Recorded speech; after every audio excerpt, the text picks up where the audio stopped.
L'Égypte régnait comme détentrice de la plus ancienne pyramide connue, jusqu'à ce qu'une structure récemment mise au jour en Indonésie semble la devancer de plusieurs millénaires. Si cette hypothèse se confirme, cela réécrirait notre histoire. La première pyramide aurait émergé durant la dernière ère glaciaire et se dresserait aujourd'hui au cœur de la jungle. À première vue, Gunung Padang n'évoque guère une pyramide. L'ensemble paraît plutôt une vaste éminence jonchée de pierres éparses.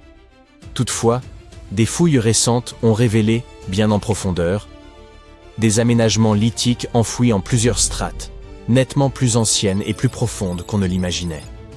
Nous parlons d'une datation pouvant atteindre 27 000 ans. L'affaire devient capitale dès lors qu'elle touche à l'histoire humaine.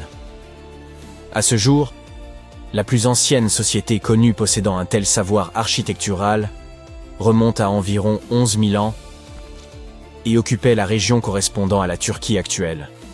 Nous avons déjà abordé Göbekli Tepe dans d'autres vidéos. Gunung Padang divise la communauté scientifique et soulève des interrogations majeures, potentiellement déterminantes. Le site, tenu pour sacré depuis longtemps par les habitants, est encore appelé la montagne de l'illumination et demeure employé pour des cérémonies mystiques. Les Occidentaux ignoraient l'existence de cet endroit jusqu'à la fin du XIXe siècle. C'est alors qu'un explorateur néerlandais, ayant entendu des rumeurs au sujet d'une montagne singulière, décida d'en vérifier la réalité. À seulement 4 heures au sud de Jakarta, il découvrit un paysage saisissant. Des terrasses superposées reliées par des degrés de pierre grossière, d'immenses dalles couvrant le sol et d'imposants piliers dressés çà et là. À ses yeux, cela évoquait un ancien site cérémoniel, peut-être même un lieu de sépulture. Pendant près d'un siècle, l'archéologie dominante a délaissé Gunung Padang. L'affaire ressurgit lorsqu'un groupe d'agriculteurs remit la montagne en lumière en 1979. Au cours des années 80, les chercheurs entreprirent enfin des fouilles et mirent au jour des fragments de poterie datés entre 45 avant et 22 après Jésus-Christ. Mais c'est ici que l'ensemble prend une tournure singulière. Certaines analyses indiquent que les strates les plus profondes de Gunung Padang auraient entre 16 et 27 000 ans.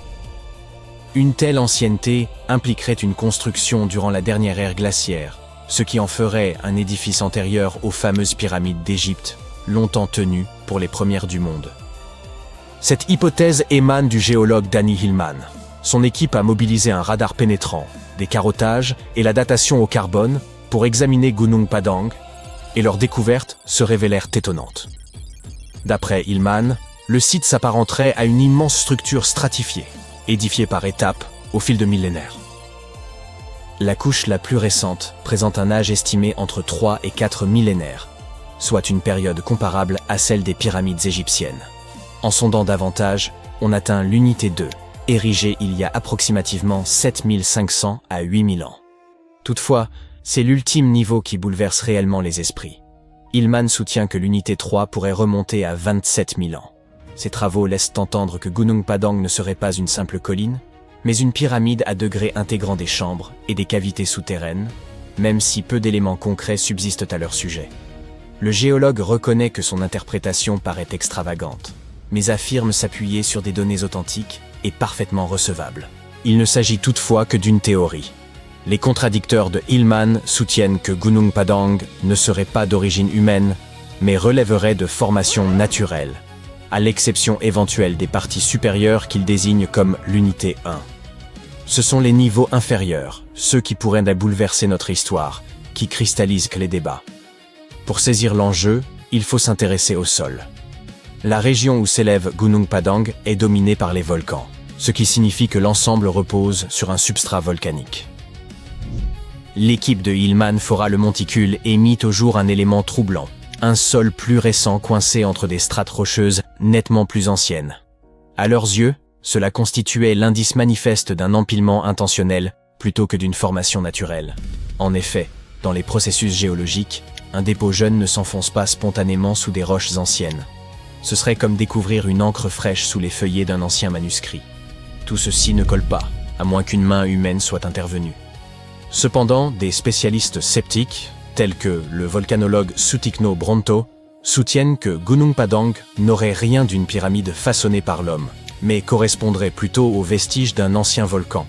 Il estime que l'entremêlement de sols récents et de roches anciennes résulte de l'érosion naturelle et de dynamiques géologiques, non d'un travail humain. L'activité volcanique peut engendrer, au fil des siècles, des formes singulières, et faute d'indices tangibles, outils, gravures, restes humains. Nombre d'experts demeurent peu convaincus. Le cœur de l'énigme réside dans ce paradoxe. Observons-nous les vestiges d'une civilisation disparue ou interprétons-nous, à tort, les caprices de la nature ? La majorité des archéologues rappellent que la preuve d'une société ancienne exige des marqueurs culturels, art, outils, aménagement. Bref, des traces indéniablement humaines. C'est précisément pour cette raison que l'archéologue Flynn Dibble, principal contradicteur de Hillman, rejette l'idée d'une pyramide. Selon lui, sans indice formel d'activité humaine, tout ce que l'on peut affirmer est que le sol du monticule date de 27 000 ans, ce qui ne démontre nullement que des bâtisseurs érigeaient des pyramides à cette époque reculée. Cependant, plus nous creusons dans les strates du passé, plus nous constatons que nos ancêtres possédèrent des capacités insoupçonnées. L'hypothèse de civilisation avancée durant l'ère glaciaire paraît extravagante à de nombreux archéologues.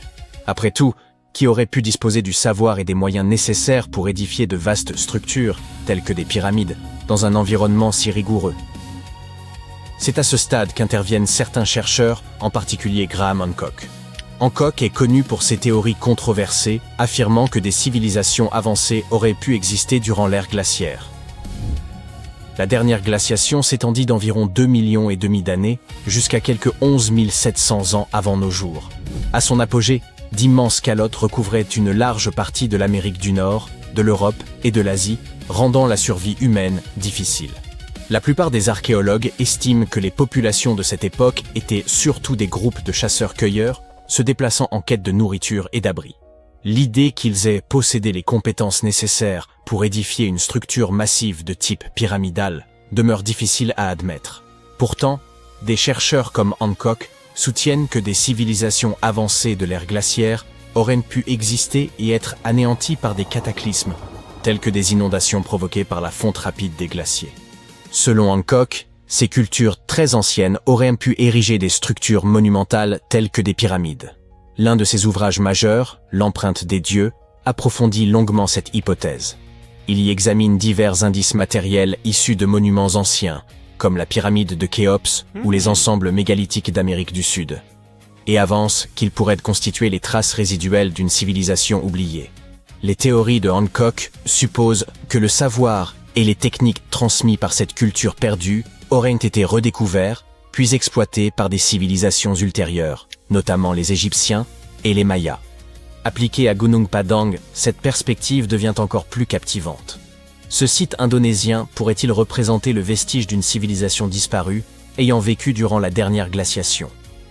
Il faudra poursuivre les investigations pour en obtenir la certitude. Quoi qu'il en soit, tandis que les scientifiques débattent de l'origine de Gunung Padang, les légendes locales proposent une toute autre explication. L'un des mythes les plus célèbres raconte l'histoire du roi Siliwangi, puissant souverain désireux d'édifier un palais somptueux en une seule nuit. Doté d'une force surnaturelle, il entreprit d'empiler d'énormes blocs pour façonner son œuvre. Mais lorsque les premières lueurs de l'aube apparurent, il constata qu'il n'avait pu achever la tâche. Dépité, il abandonna son projet, laissant derrière lui les imposantes formations rocheuses observées aujourd'hui. Bien que dépourvue de valeur historique, cette légende illustre à quel point Gunung Padang reste profondément enraciné dans la culture locale. Encore aujourd'hui, le site est perçu comme un lieu chargé d'énergie spirituelle, attirant des visiteurs convaincus de son pouvoir mystique. Des hindous de Bali gravissent les marches de la montagne pour accomplir des rituels liés à l'apparition de la pleine lune. Des adeptes du pencaksilat, un art martial indonésien, y pratiquent également leur discipline sur les hauteurs. Tandis que ces rites sacrés perdurent, l'archéologie et la géologie poursuivent leurs analyses afin de déterminer si cette structure pourrait réellement être la plus ancienne jamais édifiée par l'homme. Au cœur des falaises rouges de Petra, des archéologues ont trouvé une tombe cachée. À l'intérieur, il y avait 12 squelettes. Ils sont restés intacts pendant plus de 2000 ans. Et c'est vraiment étrange. La plupart des tombes de Petra ont été pillées. Alors, qu'est-ce qui rend cette découverte si spéciale ? Découvrons-le. Voici l'ancienne cité de Petra. Ces immenses falaises de grès sont inoubliables. Pas étonnant qu'elle soit l'une des nouvelles 7 merveilles du monde. Les bâtiments sont taillés directement dans la roche, ce qui donne déjà au lieu un aspect irréel. Mais Petra est aussi une star du monde archéologique depuis longtemps. Ah, Petra est apparue dans le film Indiana Jones et la dernière croisade. Certaines scènes ont été tournées juste devant le célèbre bâtiment appelé Al-Khazneh, ou le Trésor. Mais récemment, quelque chose d'encore plus excitant s'est passé là-bas, dans la vraie vie. Une équipe télé de l'émission Expédition Unknown est venue à Petra filmer une nouvelle enquête. Et pendant qu'ils étaient là, des archéologues ont fait une découverte énorme. Ils ont trouvé 12 squelettes humains et plusieurs objets anciens. Tous étaient enterrés sous le sol devant le trésor, cachés là depuis environ 2000 ans. Les archéologues n'ont pas commencé à creuser tout de suite. D'abord, ils ont utilisé un outil spécial appelé géoradar, une sorte de radiographie du sol. Au lieu de deviner ou creuser, la machine scanne le sous-sol et montre des formes qui pourraient être des tombes ou des espaces vides. En tout cas, quand l'équipe a regardé les données du radar, quelque chose d'intéressant est apparu. Les motifs ressemblaient beaucoup à des endroits de Petra où des tombes avaient déjà été trouvées. C'était un gros indice que quelque chose pouvait se cacher sous terre. Après avoir vu le résultat, les autorités jordaniennes ont donné l'autorisation de fouiller. C'est alors que l'équipe a enfin commencé à creuser sous le site célèbre et qu'ils ont découvert les squelettes et artefacts anciens. Fait intéressant, beaucoup de tombes à Petra ont été trouvées complètement vides, car au fil des siècles, tout ce qui avait de la valeur a été pris par des pilleurs ou a simplement disparu. Mais cette tombe était très différente. À l'intérieur, l'équipe a découvert 12 squelettes humains et quelques objets anciens. Certains os avaient même de la moisissure. C'est arrivé parce que Petra est taillée dans des falaises de grès. Le grès est très poreux, donc il peut absorber l'eau comme une éponge géante. La zone inonde parfois, et l'humidité a probablement lentement pénétré dans les tombes. Avec les squelettes, les archéologues ont trouvé des objets en bronze, fer et céramique. Un objet ressortait. Un calice en céramique dans les bras d'un des défunts. C'était comme si la personne le tenait quand elle avait été enterrée. Mystérieusement, la coupe ressemblait beaucoup au Saint Graal du film Indiana Jones. Le célèbre bâtiment au-dessus de la tombe, Al-Khazneh, se trouve près de l'entrée principale de la cité. On pense qu'il a au moins 2000 ans. Cette énorme structure est taillée directement dans les falaises de grès. Aujourd'hui, c'est l'un des monuments les plus reconnaissables au monde. Mais même si le trésor est si célèbre, les archéologues ne comprennent toujours pas complètement son histoire. Une raison est que beaucoup de tombes proches ne contenaient pas beaucoup d'artefacts. Et sans objet à étudier, ça devient bien plus dur de déterminer exactement quand le bâtiment a été fait ou comment il était utilisé. C'est pourquoi l'équipe était si excitée. La découverte pourrait les aider à en apprendre plus sur les anciens habitants de Petra et ceux qui ont bâti la cité. L'emplacement de la tombe pourrait déjà être un indice important. Voyez-vous, être enterré juste devant le trésor était probablement un immense honneur. Les restes humains eux-mêmes peuvent aussi raconter une histoire intéressante. Les squelettes reposaient toujours dans leur position originale, sans avoir été déplacés par des pilleurs.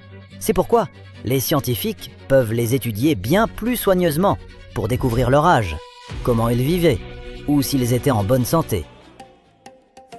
On peut aussi mieux connaître l'endroit que ces gens appelaient leur foyer, l'ancienne cité de Petra. Elle a été bâtie il y a plus de 2000 ans par les Nabatéens. À partir du 4e siècle avant notre ère, cette cité du désert est devenue le centre de leur royaume et une étape commerciale importante au Moyen-Orient. L'emplacement a beaucoup aidé. Petra se trouve dans une vallée entourée de montagnes et l'entrée principale est un long canyon étroit appelé le Siq. Comme le passage est si étroit, la cité était facile à défendre et difficile à attaquer pour les ennemis. Grâce à ces facteurs, la cité a grandi rapidement. À son apogée, environ 30 000 personnes y vivaient peut-être. Mais la cité se trouve dans un canyon désertique sec. L'eau naturelle y est plutôt limitée. Alors, comment tant de gens ont-ils pu vivre à Petra? La réponse est une ingénierie astucieuse. Les Nabatéens ont construit un système d'eau incroyablement avancé pour l'époque. Ils ne dépendaient pas d'une source d'eau, c'était tout un réseau taillé directement dans la roche. Ils ont creusé des canaux, des tuyaux et des citernes dans les falaises. Ça leur permettait de guider l'eau des sources proches vers la cité. C'était comme un système de plomberie antique, entièrement construit en pierre. Encore mieux, l'eau ne coulait pas directement dans la cité. D'abord, elle passait par des bassins de décantation, où la saleté et le sable coulaient au fond. Ensuite, l'eau était stockée dans de grands réservoirs entourés d'épais murs de pierre, ce qui gardait l'eau plus fraîche dans la chaleur du désert. Les crues soudaines étaient aussi un grand danger dans le canyon. Quand de fortes pluies tombaient dans les montagnes, l'eau dévalait souvent les vallées étroites. Pour gérer ça, les Nabatéens ont construit des barrages et des canaux qui redirigeaient l'eau vers des réservoirs. Un autre aspect intrigant de Petra est l'emplacement de ses bâtiments principaux. En 2013, des chercheurs ont découvert que plusieurs monuments importants s'alignaient avec le soleil à des moments clés de l'année, comme les solstices et l'équinoxe. Les scientifiques pensent maintenant que les bâtiments fonctionnaient comme des calendriers géants, aidant les gens à suivre les saisons dans un paysage désertique. Les signes naturels du temps peuvent être difficiles à remarquer là-bas. Un autre mystère de Petra, ce sont 3 blocs de pierre massifs appelés les blocs Djinn. Ils remontent à environ le 2e siècle avant notre ère et sont parmi les premières grandes tombes construites à Petra. 2 d'entre eux ont des chambres funéraires à l'intérieur et le 3e a même une tombe au sommet, comme un petit cercueil sur le toit. Personne ne sait vraiment pourquoi ils ont été construits. La plupart des experts disent que c'était des tombes, mais certains pensent qu'ils ont pu être taillés pour honorer des divinités ou utilisés dans des rituels. Mais malgré toute la grandeur de Petra, les choses ont commencé à changer en 106 de notre ère. C'est alors que le puissant empire romain a pris le contrôle de la cité et l'a intégrée à son territoire. Le commerce n'a pas complètement cessé, mais la cité a lentement perdu de son importance. Plus tard, un grand séisme en 551 de notre ère a causé de sérieux dégâts. Ça a pu être le coup final pour une cité déjà en déclin. Avec le temps, Petra fut finalement abandonnée et devint connue comme la cité perdue. Mais il y a un autre surnom, bien plus utilisé, la cité rose. Le nom vient de la couleur des falaises autour de Petra. Les roches de grès ont une couleur rose rougeâtre, surtout quand le soleil est bas dans le ciel. Ce que voient les touristes n'est qu'une infime partie de Petra. Certaines estimations disent que les archéologues n'ont fouillé qu'environ 15% de la cité. Les visiteurs traversent l'étroit Siq, contemplent le trésor haut de 40 mètres, marchent le long des rues bordées de tombes et gravissent plus de 800 marches pour atteindre le monastère, Al-Deir. Mais c'est comme voir la pointe d'un iceberg. Le reste est toujours enfoui. Petra n'arrête pas de nous surprendre. En 2016, des chercheurs ont utilisé des images satellites pour repérer un immense monument encore inconnu. La plateforme est massive, environ 56 mètres sur 49, avec des colonnes sur un côté.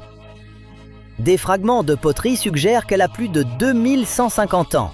Donc en fait, même après des siècles d'exploration, Petra est toujours pleine de secrets qui attendent juste d'être découverts.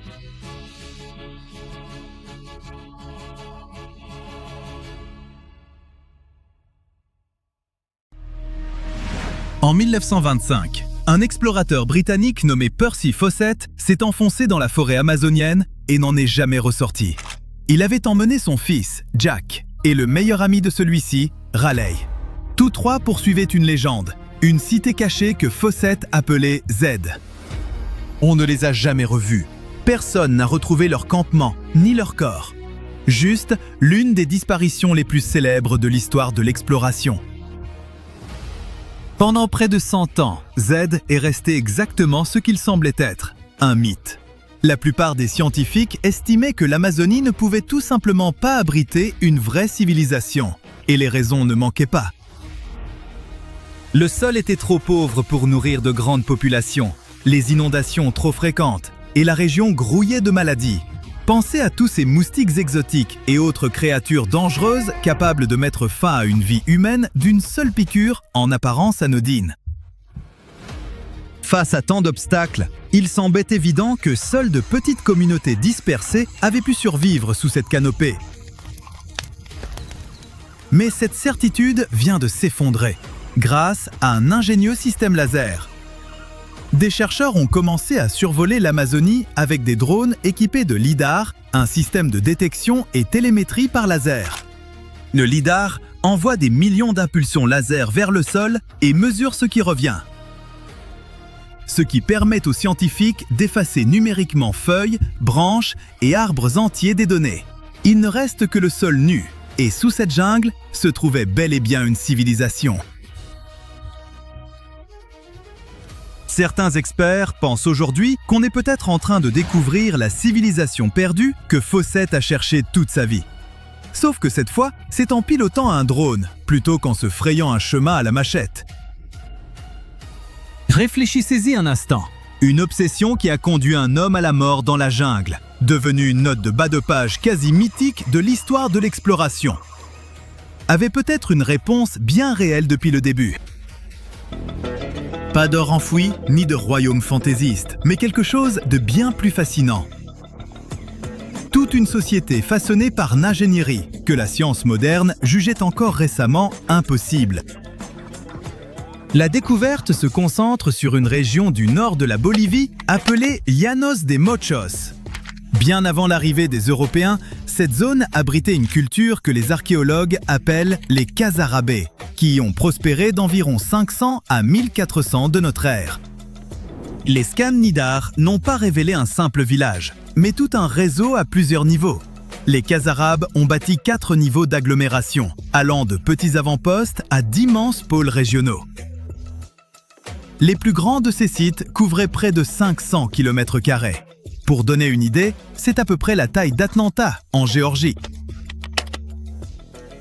En prenant encore plus de recul, le réseau complet de chaussées, canaux, réservoirs et terres agricoles s'étend sur près de 4500 km², soit plus que l'État du Rhode Island. Sur ce territoire se dressaient des pyramides culminant à une vingtaine de mètres, accompagnées de vastes plateformes cérémonielles en forme de U et de places ouvertes qui accueillaient probablement des rassemblements, des rituels ou du commerce. Par leur envergure, ces structures rivaliseraient avec la célèbre civilisation de Tiwanaku dans les Andes, l'une des grandes puissances de l'Amérique du Sud précolombienne. Pour mesurer l'ampleur, ce n'était pas un village avec quelques huttes de terre et une palissade. C'était une infrastructure exigeant une planification réelle, une main-d'œuvre considérable et une coordination à long terme. Mais c'est là que ça devient vraiment étrange par rapport à ce qu'on imagine en entendant cité antique. Pas de centre-ville dense, pas de quadrillage serré de rues comme à Rome antique ou à Tenochtitlan. Au contraire, les Casarabes se sont dispersés à travers le paysage, tout en restant reliés par des infrastructures communes, notamment des systèmes élaborés de gestion de l'eau. Les spécialistes décrivent l'ensemble comme clairement planifié et coordonné, conçu non pas comme un simple espace de vie, mais comme un moyen de connecter toute une population régionale. Fait marquant, une logique urbaine similaire se retrouve dans les cités mayas d'Amérique centrale et à Angkor, au Cambodge. Ce qui suggère que ce modèle étalé mais connecté était peut-être bien plus répandu dans l'histoire qu'on ne l'imaginait. Alors, comment une société a-t-elle pu prospérer dans un lieu jugé trop hostile pour en abriter une? La réponse est presque l'inverse de la survie. C'est l'ingénierie. Plutôt que de subir leur environnement, les Casarabes l'ont transformé. Ils ont inventé ce qu'on appelle la terra preta amazonienne. Un sol fertile fabriqué sur mesure en mélangeant charbon, os et déchets organiques au sol naturellement pauvre de la forêt. Au fil des siècles, cela a transformé des terres inutilisables en surfaces agricoles capables de nourrir de grandes populations sédentaires. Ils ne se sont pas arrêtés là. Les Casarabes ont reconquis de vastes étendues de prairies inondées par saison, en construisant des champs surélevés et drainés, cultivables de façon fiable au lieu d'être engloutis à chaque saison des pluies. Ils ont creusé un vaste réseau de canaux de drainage et cultivé des denrées de base comme le maïs à une échelle que personne n'attendait de peuples autrefois qualifiés de simples habitants primitifs de la forêt. L'Amazonie, loin d'être une nature hostile que les hommes subissaient, a été activement remodelée à leur avantage, transformant un obstacle supposé en fondation même de leur société. Si les Llanos de Mojos étaient un cas isolé, on pourrait parler d'anomalie. Ce n'en est pas une. Des relevés lidar similaires dans la vallée d'Upano, en Équateur, ont révélé des milliers de structures anciennes reliées par des réseaux routiers organisés. Des chercheurs ont aussi mis au jour des terrassements cérémoniels et des enceintes géométriques en Colombie, au Pérou et au Brésil. Dans tout le bassin amazonien, le même scénario se répète. Ce qui ressemblait à une jungle vide vue du sol se révèle, vue du ciel, un paysage densément peuplé et profondément façonné par l'homme. Tandis que satellites et drones réécrivent la science depuis le ciel, certains sont prêts à s'enfoncer dans la jungle pour vérifier les données sur le terrain. Un peu comme Fawcett en son temps, mais avec des outils nettement plus performants. Une équipe de chercheurs a repéré des images lidar inhabituelles en Amazonie et s'est convaincue qu'elles montraient les vestiges d'une civilisation inconnue. Après avoir levé des fonds pour financer une expédition, ils ont passé 2 semaines à arpenter la jungle dense, survivant en partie grâce à des piranhas pêchés à la main sous un indice de chaleur frôlant les 46 degrés. La progression était d'une lenteur éprouvante. Un pas, un coup de machette. Encore un pas, encore un coup. Encore et encore, sur des kilomètres. La jungle était si dense que quelqu'un marchant devant disparaissait complètement après quelques pas seulement. Même avec un GPS, un outil que Fawcett n'a jamais eu, l'équipe s'est perdue plus d'une fois et a dû rebrousser chemin. Malgré des conditions éprouvantes, l'équipe est revenue avec des preuves qui, selon elle, confirment que les structures découvertes sont véritablement précolombiennes, bâties avant tout contact européen avec cette partie de la forêt. La vérification officielle est encore en cours, mais les chercheurs préparent déjà un retour, espérant non seulement confirmer la découverte, mais aussi rendre service à la communauté locale qui les a guidés, notamment en réparant le puits et l'alimentation électrique du village. De nombreux mystères subsistent. Les chercheurs ne comprennent pas encore pleinement comment des sociétés comme les Khazarabes s'organisaient politiquement, ni ce qui a provoqué leur déclin des siècles avant l'arrivée des Européens.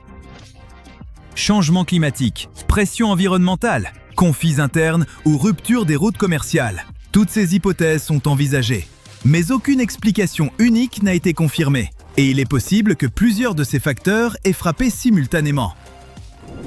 Ce que cette découverte impose, c'est une réécriture complète de notre vision de l'Amazonie. Ce n'était pas un vide verdoyant attendant d'être dompté. C'était autrefois le foyer de sociétés organisées, ingénieuses et densément connectées, simplement ensevelies par le temps et la végétation.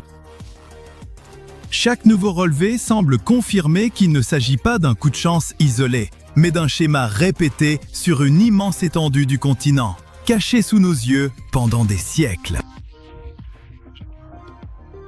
Et les outils qui les révèlent ne font que gagner en puissance, ce qui signifie qu'une grande part de cette histoire cachée attend probablement encore sous la canopée, parfaitement visible au sol, mais désormais plus invisible vue du ciel. On connaît tous la chanson. Les Homo sapiens sont bien plus malins que les Néandertaliens. Les Néandertaliens étaient primitifs, et nous, on est bien plus évolués qu'eux, pas vrai ? Qu'est-ce qui vous vient à l'esprit quand vous entendez le mot « usine » ? Sûrement quelque chose comme ça. Plein de gens qui travaillent dans différents services. D'énormes chaînes de production, de l'emballage, du tri. Impossible d'imaginer un Néandertalien là-dedans. Hé, pas si vite avec l'évolutionnisme. On ne juge personne ici selon son stade de développement, d'accord ? Et d'ailleurs, les Néandertaliens avaient leurs propres usines impressionnantes. Pas de convoyeurs ni de robots industriels, mais plutôt avancés pour l'époque. La chaîne de production dont je parle se trouvait dans un endroit qu'on appelle aujourd'hui l'Allemagne. Ce qui est amusant, c'est que c'est un pays qui regorge encore d'usines et qui a une longue tradition du travail mécanique. On dirait la continuité de cette tradition. Et maintenant, pouf !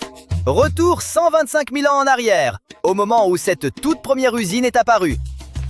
À cette époque, la Terre traversait une période interglaciaire, avec un climat assez proche de celui d'aujourd'hui. Les conditions n'étaient peut-être pas idéales, mais restaient plutôt confortables. Les Néandertaliens menaient leur vie ordinaire. Ils utilisaient le feu pour gérer la végétation, cueillaient des plantes et apparemment construisaient des installations. Jeu de mots intentionnel. Alors si vous pensiez que ces hommes poilus étaient des bêtes sauvages qui passaient leur temps à se gratter les poux, vous devez peut-être des excuses à ce distingué gentleman. Au fait, voici Karl, et il peut en être le propriétaire de cette usine. Vous l'avez sous-estimé apparemment, alors il est parti. Mais moi, je vais continuer à vous parler de cette avancée interglaciaire. Des archéologues ont récemment montré que les Néandertaliens avaient délibérément choisi un site au bord d'un lac pour traiter les os d'au moins 172 mammifères, dont des cerfs, des chevaux et des aurochs, une espèce de bovidé aujourd'hui disparue. L'étude montre que les habitants ne se contentaient pas de briser les os de grands mammifères pour en extraire la moelle. Ils les broyaient aussi en milliers de fragments et les chauffaient dans l'eau pour en tirer de la graisse osseuse, très riche en calories. Imaginez une manufacture alimentaire qui prépare une bonne soupe prête à être mise en rayon au supermarché du coin. Je sais, ça paraît tiré par les cheveux, mais ce que je veux montrer, c'est qu'on a désormais la preuve que même les Néandertaliens maîtrisaient des techniques avancées de transformation alimentaire. C'était intensif, organisé et stratégique. Les Néandertaliens géraient clairement leurs ressources avec précision. Certains planifiaient les chasses. D'autres se chargeaient du transport des carcasses, tandis qu'un autre groupe s'occupait de fondre la graisse dans une zone dédiée. Ils n'avaient certes pas de nutritionniste, mais ils comprenaient la valeur nutritionnelle de la graisse et comment y accéder efficacement. Un seul exemple, les scientifiques pensent aujourd'hui que pour stocker des parties de carcasses, ils les cachaient à travers le paysage avant de les transporter vers le site de fonte. Vous savez comment toute usine doit atteindre ses objectifs de production? Eh bien, c'était pareil ici. Les experts pensent que les Néandertaliens savaient qu'il y avait un certain quota de graisse à atteindre pour que le processus, littéralement broyeur d'os, en vaille la peine. Vous allez me dire, bon, c'est qu'un seul exemple. Ça ne prouve pas que les Néandertaliens étaient si avancés. C'est vrai, bien vu. Mais il y a d'autres exemples. Et en voici un. Techniquement, en plus des chaînes de production alimentaire, ces gaillards avaient peut-être aussi une usine de production chimique. Figurez-vous qu'il existe des preuves que les Néandertaliens fabriquaient des outils en pierre à l'aide d'un adhésif à plusieurs composants, qu'ils ne pouvaient évidemment pas acheter en magasin. Cette fois, le siège de l'usine n'était pas en Allemagne, mais à Gibraltar, dans la grotte de Vanguard, pour être plus précis. En étudiant cette zone, les scientifiques sont tombés sur un petit foyer. Il aurait pu servir d'atelier de fabrication d'adhésifs.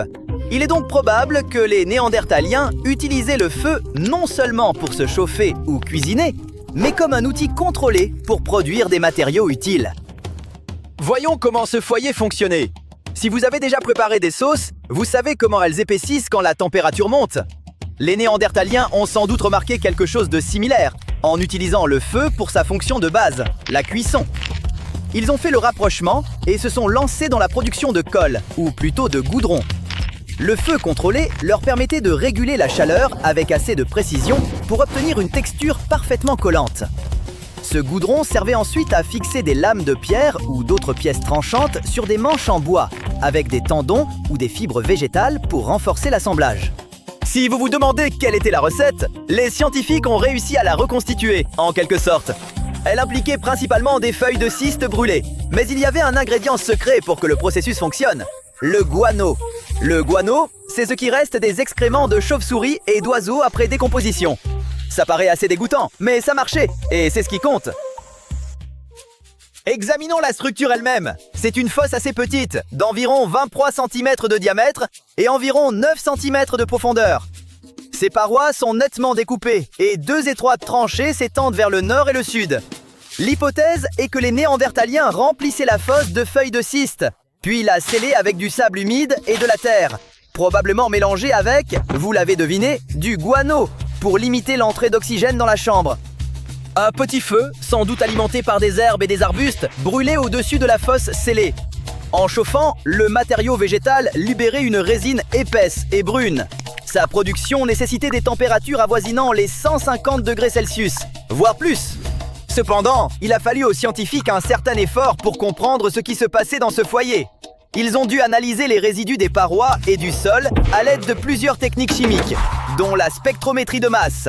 Cette technique identifie et quantifie les molécules d'un échantillon. Elle était indispensable pour reconstituer la méthode de production probable. Une fois ces analyses effectuées, ils sont passés à l'étape suivante, qui demandait un peu d'huile de coude. Ils ont reproduit le dispositif eux-mêmes en construisant des foyers expérimentaux identiques à l'original en taille, forme et matériaux. En 4 essais, les foyers reconstitués ont produit de la résine avec succès, confirmant l'explication proposée. Bon, on dirait que ces chaînes de production préhistoriques prouvent que les Néandertaliens étaient bien plus futés qu'on ne le pensait. L'idée reçue, c'est que les Néandertaliens n'étaient que des chasseurs nomades, mais ce n'était probablement pas le cas. Et il ne s'agit pas seulement de leurs installations de production. Des indices suggèrent qu'ils organisaient des chasses coordonnées pour piéger des chevaux sauvages il y a environ 200 000 ans. On retourne en Allemagne, sur le site archéologique de Schöningen. Les chercheurs y ont découvert des lances en bois, des bâtons à double pointe, des outils en pierre et les restes dépecés de plus de 50 chevaux d'âges différents. Après quelques analyses, les scientifiques ont réalisé que ces découvertes étaient d'environ 100 000 ans plus récentes que les estimations précédentes. Le matériel avait été excavé dans les années 90, dans des sédiments le long de ce qui était autrefois une rive de lac. Avec cette datation révisée, les scientifiques pensent que le site correspond à une période où les Néandertaliens vivaient déjà à travers l'Europe. Les archéozoologues affirment que ces chasseurs comprenaient suffisamment le comportement des chevaux pour organiser des chasses en groupe, guidant des familles entières de chevaux vers des points d'embuscade soigneusement choisis. Ça fait froid dans le dos.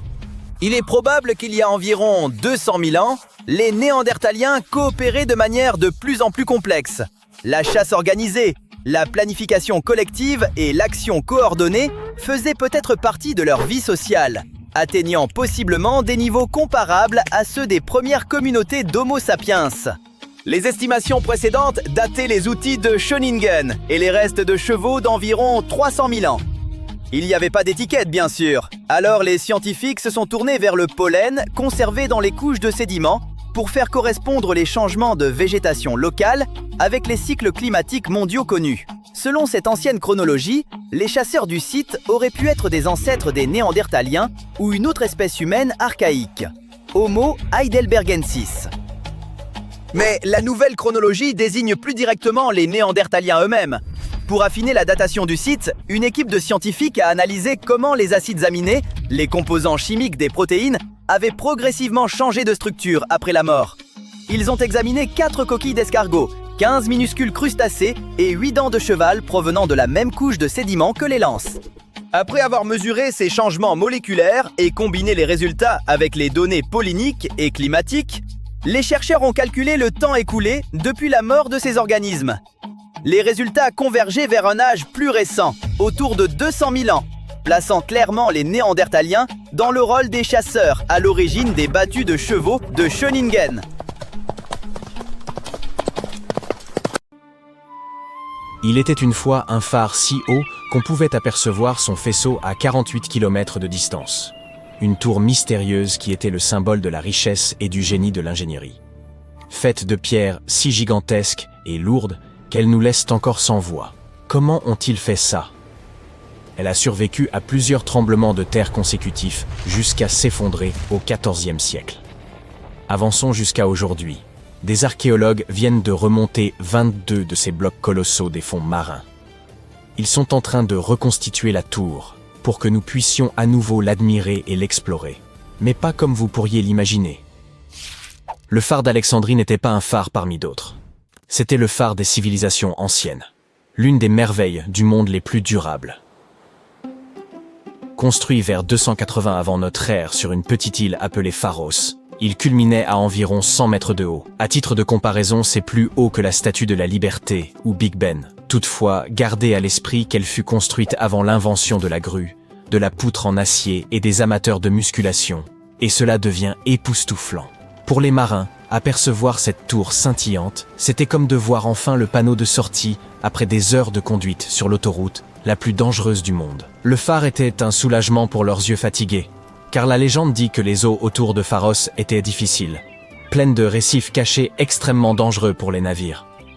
D'anciennes sources prétendent que sa construction a nécessité environ 12 ans, avec un coût avoisinant les 800 talents d'argent athéniens, une unité de poids antique proche de 26 kg. Cela signifie que quelqu'un a dû transporter des coffres contenant 23 tonnes de pièces de monnaie pour régler la note, sans chariot élévateur, très probablement à travers la mer. Incroyable. Le phare était tellement impressionnant que le mot « pharos » a fini par être utilisé pour désigner les phares dans tout un tas de langues. Sa structure suivait un design à 3 étages. Elle était carrée à la base, octogonale au milieu et cylindrique au sommet. Tout en haut, il y avait une statue, vraisemblablement de Zeus ou de Poséidon. L'extérieur du phare en calcaire blanc avait été poli avec un enduit attrape-soleil, de sorte qu'il brillait comme un phare même sans feu. La nuit, la situation changeait. Le bois était difficile à trouver en Égypte, donc le feu pouvait être alimenté par des fagots de racines de papyrus, voire de la naphte pour une flamme plus vive. Quel que soit le combustible, sa lueur était amplifiée par un miroir massif en bronze poli. Les miroirs en bronze étaient assez courants à l'époque. Ce n'est qu'à la Renaissance, bien après que le pharos se soit effondré, que les miroirs recouverts de verre sont devenus la norme dans les phares européens. Pendant la journée, ce même miroir pouvait réfléchir la lumière du soleil, et la silhouette blanche éclatante de la tour, ainsi que la fumée s'élevant de son feu, aidaient les marins à trouver leur chemin. Alexandrie était l'un des ports les plus fréquentés du monde ancien, rempli de marchands, de voyageurs et de messagers, et son phare était son monument emblématique. Anecdote amusante. Si vous êtes fan de l'univers de Game of Thrones, vous avez certainement pensé à la Hightower de Villevieille. Certains fans spéculent que non seulement le phare fictif, mais la ville elle-même proviennent, par inspiration, d'Alexandrie. Et l'amour de George R.R. Martin pour les merveilles anciennes ne s'arrête pas là. Il y a aussi le titan de Braavos. L'auteur bien-aimé a confirmé le parallèle intentionnel avec le monumental colosse de Rhodes. Pendant plus de 1600 ans, le phare s'est dressé fièrement face au temps, aux tempêtes, aux guerres et aux intrigues, tout comme dans Game of Thrones. Mais il a finalement été défait par la nature elle-même. Malheureusement, une série de grands tremblements de terre, au cours du XIVe siècle, ont eu raison de lui, éparpillant ses pierres massives sur le fond marin. Pendant plus de 5 siècles, les vestiges du phare sont restés là, sous les vagues, le tout se transformant essentiellement en un jardin de pierres submergées. Les plongeurs le savaient, mais remonter des blocs de 60 tonnes est un travail de super-héros. Ou alors il faut une grue surpuissante. Et jusqu'à récemment, il était beaucoup plus sûr de laisser ces blocs là où ils étaient.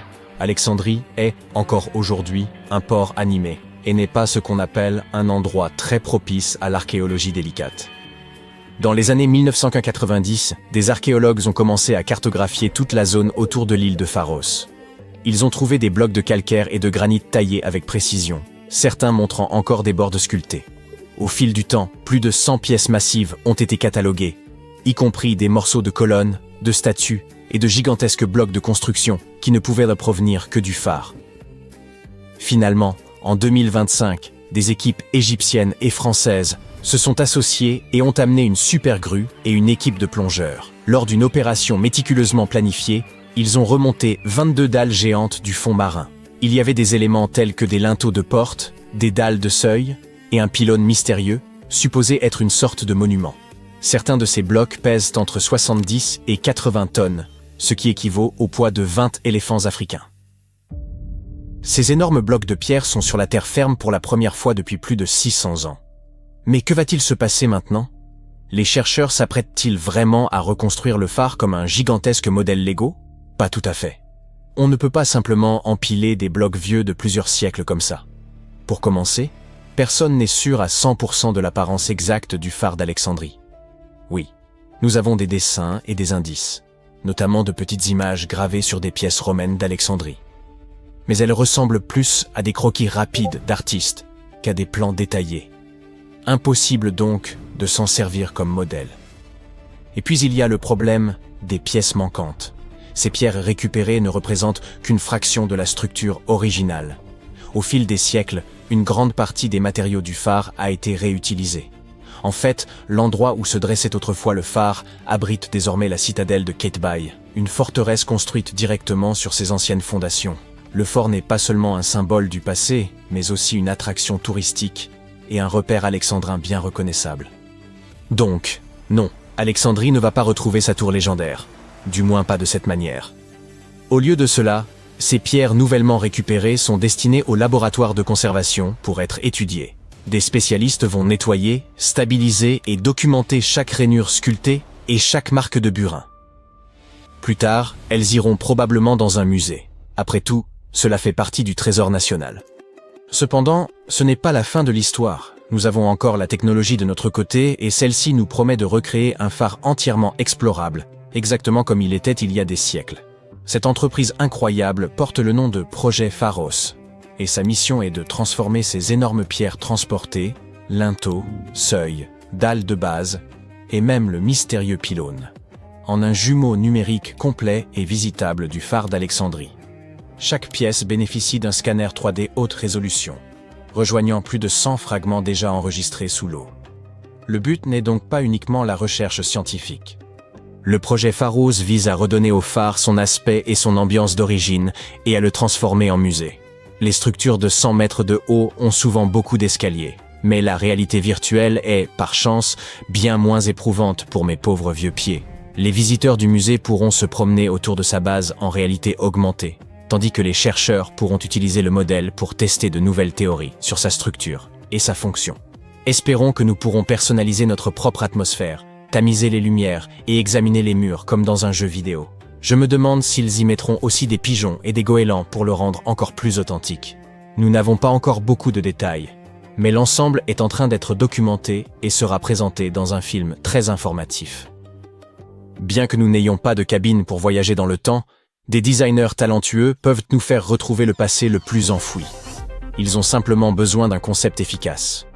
Certes, de nos jours, vous pouvez presque tout recréer en 3D, mais l'essentiel ici est l'authenticité. Remettre tout à sa place d'origine. Et c'est bien ce que le projet Pharos souhaite réaliser.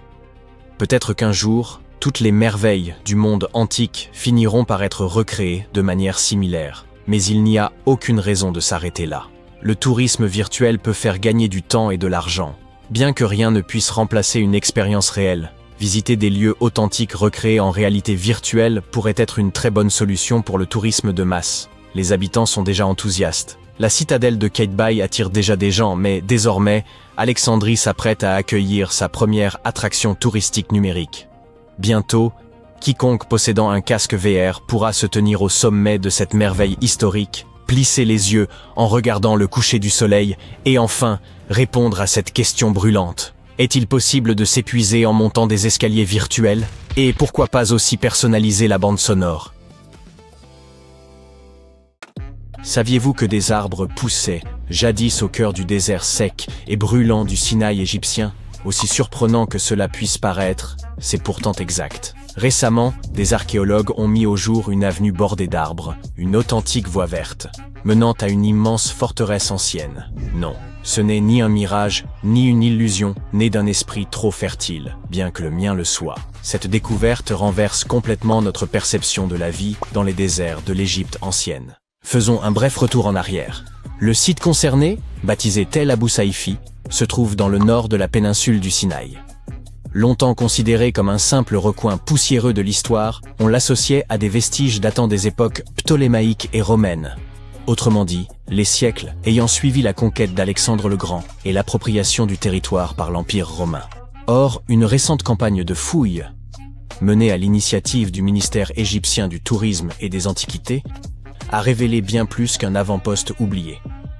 Il s'agissait d'une véritable forteresse militaire, dotée de tranchées défensives, de routes pavées, de fours à chaux, de casernes, et même de logements pour les familles des soldats. Ériger autant d'habitations en plein désert n'a rien de très accueillant, sauf si l'on se souvient de l'élément vedette du site. Cette mystérieuse avenue bordée d'arbres. Cette voie mesurait plus de 90 mètres de long sur 11 mètres de large, soit la longueur d'un terrain de football, et était pavée de dalles calcaires. De part et d'autre s'alignaient plus de 500 fosses de plantations façonnées dans l'argile. Il ne s'agissait pas d'un simple ornement. De véritables arbres y furent plantés, formant une allée ombragée menant droit à la forteresse. Imaginez-vous traverser ce corridor, sous un soleil écrasant, soudainement enveloppé par une canopée protectrice. Voilà une entrée grandiose, une sorte de tapis rouge antique, ou plutôt un tapis vert. Il ne s'agissait pas simplement d'embellir les lieux. La présence de centaines d'arbres dans ce désert, il y a plus de 2000 ans, révèle une maîtrise remarquable. Les Égyptiens de l'ère ptolémaïque n'étaient pas seulement des bâtisseurs de monuments. Ils excellaient aussi dans la gestion de l'eau. Dans une région où la pluie est aussi rare qu'un selfie avec le pharaon, ils ont réussi à faire pousser des arbres en rang serré. Prenez un instant pour y songer. Pour réussir à irriguer autant d'arbres dans le désert, il leur fallait un système d'irrigation ou de transport d'eau remarquablement élaboré. Un dispositif capable d'acheminer et de répartir l'eau avec efficacité dans un environnement aussi hostile. Ont-ils canalisé des nappes souterraines, capté des pluies saisonnières, employé un ingénieux système d'arrosage, peut-être pas aussi sophistiqué, mais tout de même, leur avance était indéniable. Voici ce qu'il faut garder à l'esprit. Les Égyptiens avaient déjà démontré une parfaite maîtrise de la gestion des eaux. Grâce à des fossés et à un vaste réseau de canaux, ils avaient su dompter le Nil pour irriguer des terres éloignées. L'irrigation ne représentait donc pas un mystère pour eux. Leur savoir-faire était réel. Et de surcroît, le climat du Sinaï, il y a 2 millénaires, fait encore débat. Nombreux sont ceux qui estiment que cette région était autrefois plus verdoyante. Il suffit d'observer ces montagnes abruptes et ces reliefs tourmentés, semblables à des sculptures façonnées par la puissance d'anciens cours d'eau, pour soupçonner que l'eau y jouait jadis un rôle bien plus considérable. De plus, les archéologues ont mis au jour de nombreux indices attestant que les Égyptiens de l'ère ptolémaïque cultivaient fruits, vignes et arbres à grande échelle. Autrement dit, faire pousser une forêt dans le désert peut nous sembler incroyable, mais pour eux, ce n'était qu'un mardi ordinaire. À présent, cette avenue verte pousse les archéologues à s'interroger. Et si des systèmes d'irrigation semblables avaient été employés ailleurs? Par exemple, pour acheminer les immenses blocs de pierre utilisés dans la construction des pyramides. Il existe déjà une théorie selon laquelle des rivières anciennes ou des canaux artificiels auraient facilité leur déplacement. Et la découverte de Tel Abou Saifi? Eh bien, elle pourrait bien constituer la pièce manquante du puzzle. Ce n'est pas qu'un doux rêve. À l'époque, les rivières jouaient un rôle central, agissant comme les autoroutes, les réseaux énergétiques et les trains de marchandises du monde antique réunis. Les Égyptiens s'en servaient pour tout, irriguer, commercer, alimenter l'industrie et même mobiliser leurs troupes. Si une activité importante avait lieu, elle impliquait probablement un cours d'eau. Et ce n'est pas tout, la suite est encore plus surprenante. Les fouilles ont révélé d'imposantes tranchées défensives, semblables à d'anciennes douves, creusées à près de 2 mètres de profondeur autour de la forteresse. Ces fossés n'étaient pas de simples bourbiers, mais faisaient partie d'un dispositif complexe conçu pour être comblé ou enjambé par un pont afin de maîtriser les accès. On pourrait les comparer à une barrière de sécurité rétractable, sans les vérins hydrauliques. Tandis que ces tranchées protégèrent de la forteresse des intrusions, la vie y battait son plein. Comme nous l'avons mentionné, les archéologues ont découvert des logements militaires. Il semblerait que les soldats y vivaient avec leurs familles. Ainsi, cette forteresse n'était pas qu'un simple baraquement, mais une véritable communauté dynamique, avec ses repas, ses habitudes, des enfants s'amusant ça et là, et certainement beaucoup de bavardages autour de la table. En plus des aspects militaires, les chercheurs ont découvert 4 vastes fours à chaux servant à produire de la chaux vive, un élément crucial pour fabriquer le mortier de construction. Ces fours indiquent qu'à la fin de l'ère romaine, Tel Abou Saifi est devenu un centre industriel important, fournissant les matériaux nécessaires à la construction et à la réparation des bâtiments, un véritable pôle d'activité artisanale. Mais l'histoire se complique encore. Sous les routes, tranchées et fours, les archéologues ont mis au jour les vestiges d'une structure antérieure, un mystérieux bâtiment. S'agirait-il d'une 3e forteresse, encore plus ancienne, d'un cimetière oublié ou d'une cité perdue? Le mystère reste entier, mais il est clair que cette découverte ouvre une nouvelle page passionnante de recherche, l'un des rebondissements archéologiques majeurs de la décennie. Que faut-il en conclure? Eh bien, pour commencer, cela bouleverse bon nombre d'idées reçues sur la vie dans les déserts de l'Égypte ancienne.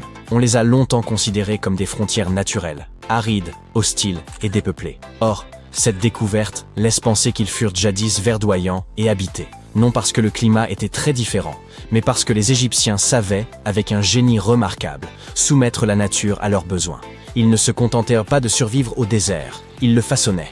Cela relance aussi le vieux débat sur l'ingéniosité technique des anciens Égyptiens. S'ils ont pu bâtir au cœur du Sinaï une forteresse dotée de douves, de routes arborées, d'un réseau d'irrigation et d'installations artisanales, est-il vraiment invraisemblable d'imaginer qu'ils aient pu concevoir des systèmes hydrauliques pour déplacer les blocs des pyramides? Oublier la théorie des anciens extraterrestres. Distrayante, certes, mais qui nous détourne d'une réalité fondamentale, ces peuples étaient d'une intelligence remarquable. Une bonne partie de ce que nous appelons aujourd'hui technologie moderne n'est que l'héritage d'une ingéniosité antique. Et l'on ignore combien de savoirs précieux se sont perdus en chemin. Pendant ce temps, les fouilles se poursuivent. Les chercheurs entreprennent une cartographie complète de Tel Abou Saifi afin de comprendre l'agencement global du site. Certains envisagent d'analyser le sol pour repérer d'anciennes racines, voire identifier les essences qui poussaient autrefois. Si des palmiers dattiers s'y trouvaient, par exemple, nous serions peut-être face à la plus ancienne allée de fruits secs au monde. Vous vous doutez bien que l'intérêt de ces découvertes dépasse le seul cadre de l'histoire. Elles résonnent aussi avec les défis de notre époque. Face aux dérèglements climatiques et aux canicules de plus en plus éprouvantes, il devient urgent de se demander ce que ces civilisations disparues, capables de faire fleurir le désert, pourraient encore nous enseigner. S'il fallait ne retenir qu'une chose, Tel Abou Saifi nous rappelle que la civilisation égyptienne ne se résume pas à des pyramides, des pharaons et leurs momies. Ce peuple comptait des bâtisseurs clairvoyants, des architectes du vivant et des esprits résolument pragmatiques. Ils n'attendaient pas que la nature comble leurs besoins. Ils la façonnaient selon leurs desseins. Et grâce à des trouvailles comme celle-ci, nous discernons mieux l'ampleur de leurs avancées et, disons-le, de leur impressionnante modernité.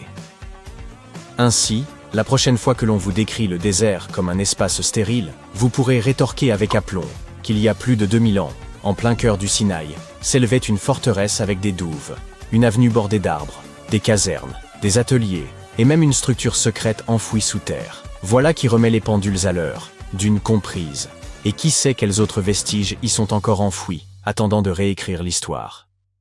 Depuis que Platon a créé l'allégorie de l'Atlantide, l'humanité est fascinée par la possibilité de découvrir un jour une civilisation sous-marine florissante. Tu veux te joindre à nous pour visiter quelques sites sous-marins historiques? Voyons ce que nous pouvons comprendre de ces civilisations anciennes. Le premier sur notre liste est ce qu'on appelle le Stonehenge sous-marin. Les chercheurs ont récemment découvert un mystérieux amas de cairns qui s'étendent sur des kilomètres sous les eaux miroitantes du lac de Constance, aux frontières de la Suisse, de l'Allemagne et de l'Autriche. Les archéologues ont commencé à fouiller ce site en 2015 et ne sont pas encore parvenus à cerner sa fonction précise. Ce qu'ils savent, c'est qu'il se trouve là 170 cairns de pierre fabriqués par l'homme s'étendant sur 20 km sous le lac. Les chercheurs affirment que c'est très probablement le fruit du travail combiné de plusieurs villages. Ce site fut probablement utilisé dans un but collectif. Ces formations sont énormes, certaines d'entre elles faisant plusieurs mètres de large. La découverte la plus étonnante jusqu'à présent est que ce site daterait d'il y a environ 5500 ans. Maintenant, que faisions-nous, nous les humains, à cette époque? Eh bien, nous vivions les meilleures années de ce que l'on appelle l'âge de pierre. Nous commencions à fabriquer des outils rudimentaires et à les utiliser pour chasser et manger. Peux-tu imaginer à quoi pouvaient ressembler tes couverts à l'époque? Ce n'est pas une coïncidence si les scientifiques surnomment ce site le Stonehenge sous-marin. On pense que les deux sites ont été érigés à peu près à la même époque. Vois-tu, Stonehenge date d'environ 3100 ans avant notre ère. Les deux sites présentent la caractéristique commune d'être tous deux des monuments de pierre construits en cercle, sans parler du fait que les scientifiques n'ont pas non plus déterminé en quoi nos premiers ancêtres auraient pu ressentir le besoin de construire de telles structures. Le mystère du lac de Constance n'a pas encore été résolu. Qui étaient les habitants néolithiques de cette région? Et dans quel but ont-ils déployé autant de travail et d'efforts pour construire cet immense site fait de roches? Ensuite, nous t'emmenons faire un tour dans les îles Ryukyu, juste au large des côtes japonaises. Tu plonges dans les profondeurs de ce site archéologique, mais je dois te prévenir, les eaux de l'océan Pacifique sont loin d'être calmes. Il ne te faut pas longtemps avant d'apercevoir une immense structure, grâce à la lumière du soleil, qui éclaire les fonds marins. Au début, cela ressemble aux ruines du Machu Picchu qui se trouve à l'autre bout du globe, au Pérou. En t'approchant, tu commences lentement à distinguer ses contours. Une structure de forme pyramidale, des arches, des escaliers, ça aurait facilement pu être un palais ou un château. Pourrait-il s'agir d'un signe d'activité humaine? Eh bien, ce que tu viens de voir est connu aujourd'hui sous le nom de structure sous-marine de Yonaguni. On l'appelle aussi l'Atlantide du Japon. Le complexe entier représente la taille de 5 terrains de football et la hauteur d'un bâtiment de 5 étages. Sa caractéristique la plus surprenante sont ses vastes terrasses. Les explorateurs et les scientifiques estiment que Yonaguni pourrait avoir 10 000 ans. Mais la question de savoir s'il s'agit d'une structure créée par l'homme ou d'une formation naturelle fait toujours l'objet de débats. Pour l'un des plus célèbres géologues marins du Japon, le professeur Masaaki Kimura, Yonaguni serait l'héritage d'une civilisation perdue. Il a lui-même plongé au fond de l'océan pour explorer ses ruines plus de 100 fois au cours des 10 dernières années. Selon lui, il y aurait des signes clairs d'activité humaine là-dessous.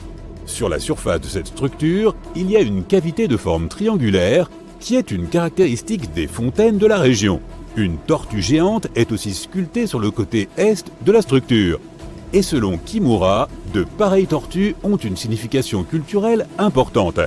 Plusieurs fragments d'outils en pierre ont été retrouvés sur le site et leur âge est estimé à environ 10 000 ans. Cependant, tous les scientifiques ne soutiennent pas cette théorie. Pour beaucoup, Yonaguni est le résultat de milliers d'années d'érosion. Le fait que le monument soit composé d'un seul rocher massif les pousse à croire qu'il ne serait pas d'origine humaine. Ses bords parfaitement définis et ses surfaces planes ressemblent à une formation naturelle d'Irlande du Nord, connue sous le nom de chaussée des géants. Les colonnes de basalte ont beau ressembler aux ruines d'un palais, elles seraient en fait le résultat de l'activité volcanique de la région. Maintenant, tu t'envoles pour la Grèce à 4 heures d'Athènes. Pour être précis, tu te trouves dans la péninsule du Péloponnèse. Tu dépoussières un vieux tuba et pars pour une excursion de plongée par une journée ensoleillée. Après un certain temps passé dans l'eau, tu commences à remarquer des motifs sur le fond marin. À 4 mètres sous la surface, les restes d'objets familiers commencent à apparaître un à un. Alors que tu continues de nager, ce qui semble être le contour d'une ville entière émerge devant tes yeux. Tu te demandes comment l'eau a pu engloutir toute la ville. Ces rochers sont parfaitement alignés dans ce qui semble être les fondations d'un bâtiment. Il s'agit de Pavlopétrie, une ville antique dont tu n'avais sûrement jamais entendu parler. Elle a été découverte par Nicolas Fleming, un océanographe britannique, alors qu'il était en vacances en Grèce. Il avait entendu des rumeurs concernant l'existence de Pavlopétrie et, en effet, a découvert plusieurs artefacts gisant sur les fonds marins. Il est retourné dans la région 1 an plus tard avec une équipe. Ils ont alors mis à jour un site rempli de tessons de poterie, d'amphores et d'outils. Cette pierre de cairn, par exemple, était un outil servant à moudre le grain. Les multiples amphores indiquent que ce peuplement date du commencement de l'âge de bronze, il y a 5500 ans, lorsque les gens ont commencé à s'établir dans des villes. On pense que celle-ci aurait existé pendant plus de 2400 ans. Aujourd'hui, Pavlopétrie est considérée comme la plus ancienne ville submergée jamais découverte. Et ce qui est impressionnant, c'est que ce n'était pas qu'un simple village, c'était une cité portuaire dynamique, avec des bâtiments de pierre, un marché, des rues et même des places. La prochaine étape de notre voyage est l'une des villes sous-marines les plus célèbres et qui a été transformée en parc archéologique. La ville de Port-Royal, en Jamaïque, n'existe plus que sous la surface. Mais en 1692, c'était l'un des comptoirs les plus riches de l'hémisphère ouest. Port-Royal était le centre de l'empire colonial britannique à l'époque et un important port d'attache qui attirait des gens de toute la région. C'était aussi le foyer des véritables pirates des Caraïbes. Le matin du 7 juin 1692, les habitants de Port-Royal ont connu un sort différent de tout ce qu'ils avaient pu prévoir. La ville s'est réveillée en tremblant. Les gens ont été jetés hors de leur lit par la puissance d'un terrible tremblement de terre d'une magnitude de 7,5 sur l'échelle de Richter. Un survivant a raconté qu'il avait vu la terre se fendre et engloutir toute la ville. Ce qu'il a dit pourrait être vrai, car elle était principalement construite sur du sable. Le sol aurait avalé les bâtiments, les routes, les infrastructures, tout en somme. Des geysers sont entrés en éruption et, pour finir, des vagues aussi grandes que des immeubles de 10 étages se sont abattus sur la ville. Environ 13 hectares de la cité ont disparu sous les eaux. Étonnamment, la plupart de ces vestiges du XVIIe siècle sont encore en bon état sous 12 mètres d'eau. Les archéologues ont retrouvé des tavernes, des entrepôts, des cuisines et des établissements de loisirs divers et variés. Tu peux aussi y voir une grande statue de lion, un pont submergé et de nombreuses arches pittoresques. Bien sûr, nous avons gardé le meilleur pour la fin, l'Inde. Juste au large de ses côtes se trouve une autre merveille engloutie. Un site connu sous le nom de Cité perdue de Cambay se trouve dans le golfe du même nom. Elle est restée cachée jusqu'en 2001, lorsque l'Institut national des technologies océaniques a entrepris de cartographier ses eaux. Grâce à la technologie sonar, qui envoie des ondes sonores contre les fonds marins, ils ont découvert une chose qui reposait loin en dessous de la surface. L'imagerie a révélé des formes géométriques bien définies, réparties sur l'étendue de 8 km. Ces vestiges dateraient de plus de 9500 ans, ce qui signifie que cette civilisation a été engloutie aux environs de la fin de l'ère glaciaire. Les débris récupérés sur ce site comprenaient des matériaux de construction, des poteries, des perles, des structures et même des ossements. Les scientifiques débattent encore pour savoir si ces artefacts proviennent bel et bien du site même. Mais si tel était le cas, alors la cité perdue de Cambay pourrait être l'une des plus anciennes cités au monde. Bienvenue à Rapa Nui, mieux connu sous le nom d'île de Pâques. C'est un point minuscule dans l'immensité de l'océan Pacifique, situé à 3500 km des côtes chiliennes. Cette île est surtout célèbre pour ses imposantes statues Moai. Ce lieu abrite également l'un des systèmes d'écriture les plus énigmatiques au monde, connu sous le nom de Rongorongo. Nous avons mis au jour 27 petites tablettes en bois portant ce script. Pendant des années, les historiens ont débattu de l'authenticité et de l'histoire de ces dernières. Et à présent, nous sommes peut-être sur le point de percer leur mystère. L'homme a posé le pied sur cette île pour la première fois au XIIe siècle. Pendant de nombreuses décennies, elle a été habitée par le peuple Rapa Nui, relativement isolé au cœur de l'océan Pacifique, jusqu'à l'irruption des Européens dans les années 1720. Avec eux sont arrivés une multitude de défis, réduisant drastiquement la population autochtone à une fraction de ce qu'elle était. Par la suite, au XIXe siècle, le missionnaire Eugène Hérault a visité l'île et y a déniché des tablettes en bois ornées de symboles complexes. Il les a décrites comme extraordinaires et affirmé qu'il y en avait des centaines disséminées sur toute l'île, présentes dans chaque demeure. Mais hélas, toutes n'ont pas survécu jusqu'à ce jour. Seules 27 d'entre elles ont été préservées. Certaines étaient érodées par le temps, brûlées ou autrement endommagées. Aujourd'hui, elles sont dispersées à travers le monde, exposées dans des musées et conservées dans des collections privées. Certains vestiges de cette langue ont été ramenés à Tahiti, puis en Europe, ne laissant rien sur l'île de Pâques elle-même. Les 4 tablettes sacrées ont terminé dans une congrégation catholique à Rome. Ce sont celles-là même qui ont participé à cette récente découverte. Depuis des années, les historiens se demandent si ce système d'écriture a été développé indépendamment par les habitants de l'île ou s'ils l'ont emprunté aux Européens. Pour élucider ce mystère, ils ont eu recours à la datation au carbone 14.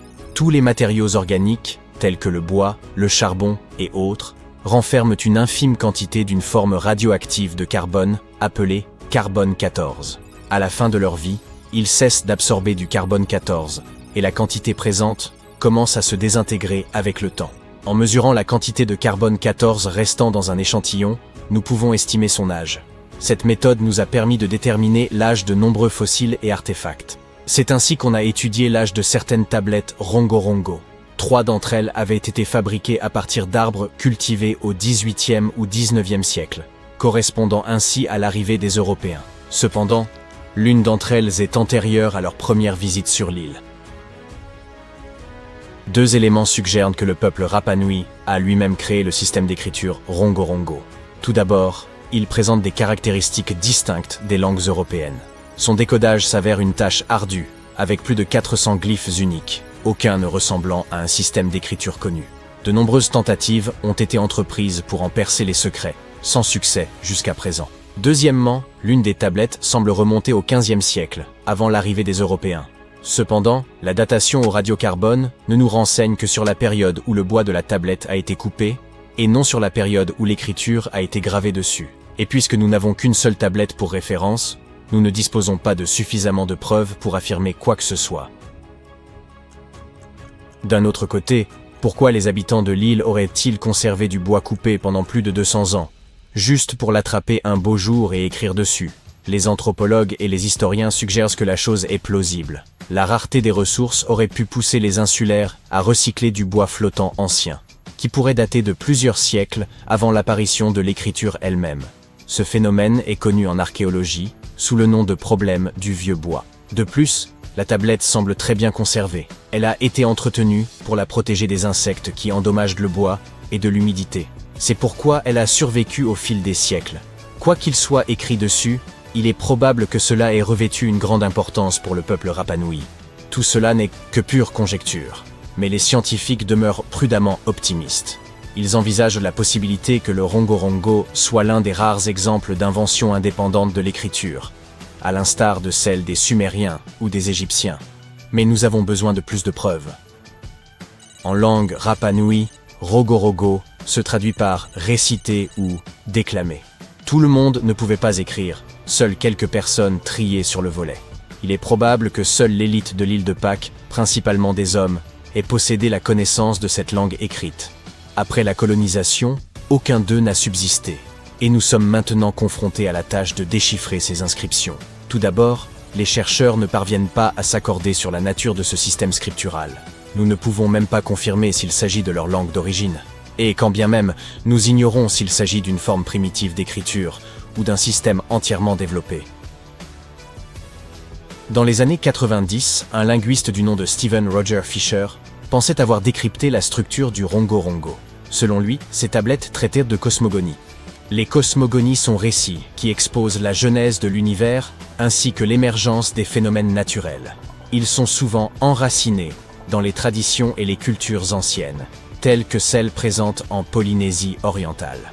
Les tablettes pourraient potentiellement aborder des sujets tels que les origines du monde, la source de toute existence, et la formation des divers éléments de la nature, tels que les étoiles ou les montagnes. Cela expliquerait également pourquoi seule une élite instruite pouvait écrire. Fisher avançait que le rongorongo était une combinaison de systèmes logographiques et sémasiographiques, ce qui implique que certains symboles représentaient des mots parlés, tandis que d'autres dénotaient des idées ou des concepts.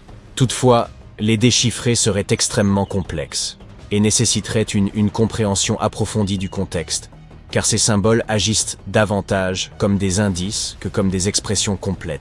Cependant, d'autres linguistes ont contesté ces propositions, arguant qu'il existait des lacunes dans la manière dont il avait formulé sa théorie. Hélas, Fisher n'a pas été en mesure de corroborer son hypothèse. Il est possible que ces inscriptions ne soient que des dessins. Lorsque nous examinons les tablettes, certaines figures semblent familières, des êtres humains, des animaux, des plantes et des formes géométriques. On reconnaît des oiseaux, l'un d'eux ressemblant à une frégate, une espèce associée au dieu Mekmek par les habitants de Rapa Nui. Il y a aussi des poissons, des mille-pattes, ou du moins ces glyphes leur ressemblent. Se pourrait-il que ces inscriptions ne soient que de l'art ou une forme de décoration? Peut-être, mais il y a quelques problèmes. Les glyphes exhibent un niveau élevé de complexité et de structure. De plus, ils conservent un style cohérent. Par exemple, plusieurs symboles dépeignent ce qui semble être un humain avec une main levée, la seule variation étant les différentes têtes représentées. Comme si ce n'était pas assez compliqué, ce style d'écriture singulier utilise également un système appelé boustrophédon inversé. Cela signifie que chaque ligne alternée est inversée, créant un motif à nul autre pareil. Nous ignorons pourquoi ils opteraient pour cette pratique consistant à retourner la tablette après chaque ligne. Tout cela suggère qu'ils avaient mis en place un système et une organisation derrière ces symboles. De plus, il semble qu'ils utilisaient ces tablettes quotidiennement à des fins pratiques. Mais il y a de l'espoir pour l'avenir. Les progrès technologiques récents, tels que l'IA et d'autres programmes informatiques, pourraient assister notre compréhension des langues anciennes. Nous avons déjà entrepris le développement d'algorithmes qui pourraient nous aider à percer d'autres mystères, comme celui du manuscrit de Voynich. Des universitaires ont même organisé le Vesuvius Challenge, un concours d'apprentissage automatique qui, en 2023, a résolu l'énigme des anciens rouleaux d'Herculanum. Ces rouleaux avaient été ensevelis sous la boue volcanique après l'éruption du mont Vésuve en 79 après JC. En raison de leur extrême fragilité, le déchiffrement de ces rouleaux aurait été une tâche ardue. Mais grâce à la numérisation et à l'apprentissage automatique, cette entreprise est devenue beaucoup plus accessible. Ces rouleaux possèdent une riche histoire. Ils appartenaient probablement à la bibliothèque personnelle d'un philosophe épicurien nommé Philodème. Ils renferment des informations d'une grande valeur sur la philosophie grecque et la littérature latine. Si nous en déchiffrons davantage, nous en apprendrons davantage sur l'histoire foisonnante de l'Empire romain. Il existe des communautés entières de petits organismes inhabituels qui vivent dans les lagons en Patagonie. Et ils sont parmi les premières formes de vie jamais existantes. Personne ne les connaissait jusqu'à ce que deux scientifiques, Brian et Maria, aillent explorer certaines zones en Patagonie. La Patagonie occupe près de la moitié de l'Argentine, et peu de gens y vivent. Seulement quelques agriculteurs et éleveurs de moutons qui restent principalement près des rivières et cultivent des choses comme des pommes, des poires et de la luzerne. Il y a longtemps, C'était un endroit sauvage et lointain où vivaient des tribus indiennes, par exemple les Tewelch. Mais cette fois, nous allons suivre les traces de formes de vie qui sont apparues bien avant les humains et regarder de plus près ces micro-organismes intéressants que Brian et Maria ont trouvés. Ces deux-là ont dû conduire pendant 9 heures sur des routes difficiles pour atteindre leur destination. Ils ont séjourné dans un petit village. Seulement 35 personnes y vivent. 6 Jane dépendent d'une seule source car il ne pleut presque jamais là-bas. Lors de la dernière nuit dans le village, Brian a réalisé que les images satellites qu'il avait prises montraient un ensemble de lagunes, qui n'étaient qu'à 16 km de distance. Le lendemain, la petite équipe a sauté dans une voiture et a remonté la route aussi loin qu'ils le pouvaient, jusqu'à ce que cela devienne trop difficile à conduire. Ils ont continué à randonner le reste du chemin. C'était difficile, car ils devaient porter de l'eau pour faire face au soleil intense. À certains endroits, ils ont fini par s'enfoncer jusqu'aux genoux dans une bouillie de sel. Là-haut, il y avait 12 lagons aux eaux parfaitement claires. Le lieu lui-même ne offrait pas grand-chose à part de l'eau très acide et salée et un soleil direct et intense. Mais c'était un peu comme un voyage dans le temps, car ces conditions ressemblaient à ce à quoi la Terre ressemblait il y a de nombreuses années. Lorsque Brian a examiné les lagunes, il a été surpris de voir de nombreux micro-organismes inhabituels là-bas. Nous les appelons, et ils sont si petits que nous ne pouvons même pas les voir sans un microscope. Mais ils se rassemblent et forment de grandes communautés. Dans le passé, de nombreuses espèces inhabituelles vivaient de cette façon, par exemple les cyanobactéries. Elles étaient importantes à leur époque parce qu'elles produisaient de l'oxygène. La Terre, à ses débuts, n'avait pas beaucoup de ce gaz dans son atmosphère. Les premières stromatolites pourraient avoir été formées par différents types de bactéries qui ne produisirent pas nécessairement d'oxygène, mais vivirent simplement leur vie paisible là-bas. Elles formèrent des couches, s'empilant les unes sur les autres, afin qu'au moins certaines d'entre elles puissent recevoir un peu de lumière solaire. Elles utilisaient du sable et des liquides collants pour rester proches les unes des autres. Brian était également incroyablement surpris car c'était l'un des plus grands stromatolites vivants qu'il ait jamais vus. Les stromatolites vivants poussent généralement jusqu'à plus de 1 mètre de haut. Mais ceux qui venaient d'être découverts étaient de 5 mètres de large et quelques pieds de haut, ce qui est gigantesque comparé à ceux vivant dans d'autres endroits. Et les fossiles étaient encore plus grands. Il y a longtemps, ils pouvaient devenir plus grands qu'aujourd'hui parce qu'il n'y avait pas beaucoup d'autres espèces qui pouvaient les manger ou leur nuire. De plus, il y a beaucoup d'autres organismes aujourd'hui qui peuvent se développer plus rapidement et de manière plus massive qu'eux et prendre leur place. C'est pourquoi les stromatolites ne peuvent survivre que dans de rares endroits où presque rien d'autre ne peut vivre. Comme dans ces lagunes très salées situées en haute altitude, plus de 3650 mètres, dans la puna de Atacama.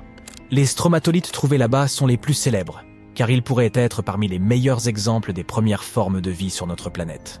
Cependant, ils ne sont pas réellement la première forme de vie sur Terre. Les plus anciens de leurs fossiles ont 3,5 milliards d'années, alors que d'autres preuves que nous avons nous disent que la vie sur notre planète est apparue il y a environ 4,1 milliards d'années. Peut-être que certains stromatolites vivaient aussi à cette époque. Mais la Terre a beaucoup changé depuis lors, et les endroits où ils auraient pu vivre n'ont pas survécu. Tout cela peut ne pas sembler grand-chose à première vue, car personne n'a encore trouvé une bête exotique et étrange que notre monde n'a jamais vue auparavant. Mais ce sont des exemples notables de ce à quoi pourrait ressembler la recherche de vie ailleurs dans l'univers. Les scientifiques qui s'intéressent à l'étude de Mars viennent souvent dans cet endroit car il pourrait ressembler à ce à quoi la planète rouge ressemblait il y a très longtemps. Si des fossiles étaient cachés dans d'anciennes roches sur Mars, ils pourraient ressembler à ces stromatolites. Un autre pays lointain a révélé certains de ses secrets. C'est l'Antarctique avec un ancien monde perdu trouvé sous sa glace. L'Antarctique n'a pas toujours été cette terre isolée et glaciale de neige et de glace. Autrefois, elle faisait partie du supercontinent Gondwana, avec ce qui est maintenant l'Amérique du Sud, l'Afrique, l'Australie, la péninsule arabique et le sous-continent indien. Mais à un certain moment, elle s'est séparée et a commencé à construire une vie à part. Elle s'est formée lorsque d'autres masses terrestres ont commencé à se déplacer, ce qui a formé sa côte. Mais l'Antarctique était également différent à bien d'autres égards à cette époque. C'était une terre recouverte de magnifiques forêts et de rivières pleines de vie. Les scientifiques ont utilisé des radars et des satellites pour explorer un monde mystérieux caché sous la glace là-bas. Cette ancienne terre, qui est proche de l'océan Indien, est aussi grande que l'État américain du Maryland ou la Belgique. Elle a plus de 14 millions d'années. Certaines études disent que cette zone s'est formée il y a plus de 34 millions d'années, bien avant que l'Antarctique ne tombe dans son grand gel. Au début, les températures y étaient plus élevées. Peut-être comme le temps en Patagonie ou les forêts pluviales tempérées froides de Tasmanie, Nouvelle-Zélande, ou peut-être même plus tropicales que cela. Mais alors que le climat devenait plus frais, de petits glaciers ont commencé à se former sur les collines près des rivières. Les vallées se sont enfoncées davantage à cause de toute cette glace qui les recouvrait. Et puis, les températures ont encore baissé. Et une énorme couche de glace a recouvert tout le continent, cachant ces anciens glaciers. Des rivières ont façonné ce monde perdu il y a longtemps, bien avant qu'ils ne finissent par être recouverts de glace presque 3,2 km d'épaisseur à certains endroits. Des études scientifiques de cette région ont montré que ces paysages étaient remplis de hautes terres et de montagnes. La glace qui s'était formée sur l'Antarctique a rendu toute la région très froide, de sorte que le paysage ne pouvait plus s'éroder. Cela signifie que tout est resté essentiellement le même et intact sous la glace pendant des millions et des millions d'années. Ce qui est intéressant, c'est que nous en savons moins sur cette terre cachée sous la glace que sur la surface de Mars. Une façon de l'explorer davantage serait de forer ces calottes glaciaires pour vérifier les échantillons de sédiments en dessous. Il pourrait nous en dire plus sur la flore et la faune ancienne congelées en dessous. Ce n'est pas une nouvelle méthode. Une méthode similaire a été utilisée pour collecter des échantillons de 2 millions d'années au Groenland. L'Australie a aussi son monde secret. Des organismes anciens ont été trouvés cachés dans des roches provenant du nord du continent et datant d'environ 1,6 milliard d'années. Ces choses microscopiques font partie d'une famille appelée eucaryotes. Les membres de cette famille qui existent aujourd'hui comprennent les plantes, les champignons, les animaux et même ces minuscules organismes à une seule cellule, tels que les amibes. Tous les êtres vivants avec des noyaux dans leurs cellules, y compris nous, peuvent retracer leur arbre généalogique jusqu'à l'un des plus anciens membres de cette famille. Celui-ci est appelé le dernier ancêtre commun eucaryote et il a vécu il y a plus d'1,2 milliard d'années. Ces organismes anciens étaient plus complexes et plus grands que les bactéries. Peut-être étaient-ils les premiers prédateurs sur Terre, chassant les bactéries. La plus grande découverte accidentelle que j'ai faite de ma vie était un billet de 10 € retrouvé dans ma vieille veste d'hiver. Certaines personnes ont plus de chance, cependant. Elles découvrent des villes souterraines datant de plusieurs siècles, ou font des inventions qui les transforment en millionnaires. Le velcro est né d'une simple balade en forêt. Les cornflakes de Kellogg's ont été inspirés par une dent cassée, et la pâte Play-Doh a sauvé un empire commercial de la faillite par pur hasard. En 1998, l'ingénieur électricien John Williams a fait une étrange découverte qui ressemblait à une prise électrique émergeant du sol. En creusant autour, il a remarqué qu'elle était encastrée dans un petit rocher.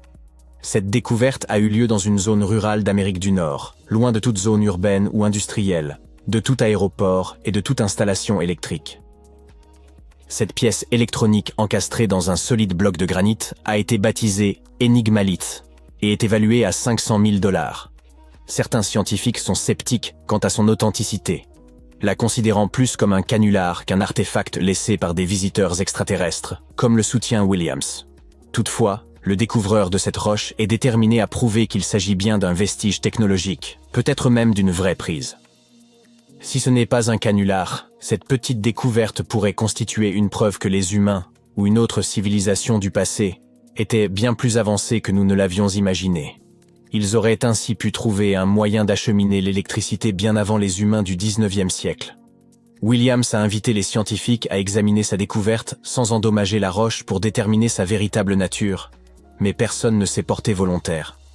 Williams a consulté un ingénieur et un géologue, qui ont tous deux confirmé qu'il n'y avait aucune trace de colle sur le composant électronique. Il n'a pas non plus été soudé, ce qui indique qu'il est aussi vieux que la roche elle-même, datée d'environ 100 000 ans selon une analyse géologique. Le docteur John Kellogg avait une philosophie axée sur un mode de vie biologique, comprenant de l'exercice régulier, des massages, beaucoup d'eau, l'abandon des mauvaises habitudes, peu de caféine et pas du tout de viande. À la fin du 19e siècle, il a pris la direction d'un institut de santé dans le Michigan. Il a un jour concocté un mélange de farine, d'avoine et de semoule de maïs. Convaincu que la cuisson des grains entiers à haute température les rendrait plus digestes et plus sains, Il a cuit le mélange 2 fois. Initialement, il en avait fait des biscuits, mais un patient s'est cassé les dents dessus. Ensuite, il a décidé de les briser en petits morceaux. Il est difficile de déterminer exactement comment les cornflakes de Kellogg's sont nés, car il existe de nombreuses versions de l'histoire. La femme de Kellogg, Ella, ainsi que son frère Will, prétendent tous deux avoir joué un rôle dans la création des fameux flocons, tout comme plusieurs autres membres de la famille et du personnel de l'établissement. La légende de la compagnie voudrait qu'un jour de 1898, de la pâte de céréales à base de blé ait été laissée de côté trop longtemps, fermentant au cours du processus. Lorsqu'elle a été finement étalée, la pâte légèrement moisie s'est transformée en ces parfaits, grands et fins flocons qui sont devenus croustillants et délicieux au four. Au fil des années, Will Kellogg a continué à modifier la recette et a réalisé que le maïs, et non le blé, produisait des flocons encore plus croustillants et savoureux. Sa marque, Kellogg's Corn Flakes, est devenue une entreprise à plusieurs milliards de dollars. Un jour, l'ingénieur suisse Georges de Mestral est allé se promener avec son chien et est revenu avec un concept qui s'avérerait plus tard révolutionnaire. En rentrant de forêt, de Mestral a remarqué que son pantalon et la fourrure de son chien étaient couverts des petites pointes de xanthium. Il a examiné les barbes sous un microscope et a remarqué qu'elles s'apparentaient à de minuscules crochets qui se fixaient aux boucles des vêtements et de la fourrure. Déterminé à reproduire cette technologie naturelle, il a entrepris de concevoir un système d'attache extrêmement solide, aux multiples applications pratiques. Après plusieurs années de recherche et d'expérimentation avec différents matériaux, il a finalement opté pour le nylon. De plus, il a dû mettre au point un métier à tisser spécial capable de tisser des fibres dans les bonnes tailles, formes et densités. Après 14 années de travail acharné, de Mestral a finalement présenté au monde le velcro, dérivé des mots velours et crochet. Bien qu'il ait espéré que son invention remplacerait les fermetures éclairs, l'industrie de la mode l'a initialement perçue comme bas de gamme et peu attrayante. La NASA a toutefois reconnu son potentiel et commencé à l'utiliser dans les combinaisons spatiales et les casques des astronautes dans les années 1960. Aujourd'hui, le velcro est omniprésent, avec une multitude d'applications, des chaussures aux jouets en passant par les coussins des sièges d'avion. Jusqu'au milieu du XXe siècle, le chauffage au charbon était la norme dans la plupart des foyers, laissant de la suie qui s'incrustait partout dans la maison, en particulier sur les papiers peints. Kuttol Products était le principal fournisseur de nettoyants pour papier peint de l'époque.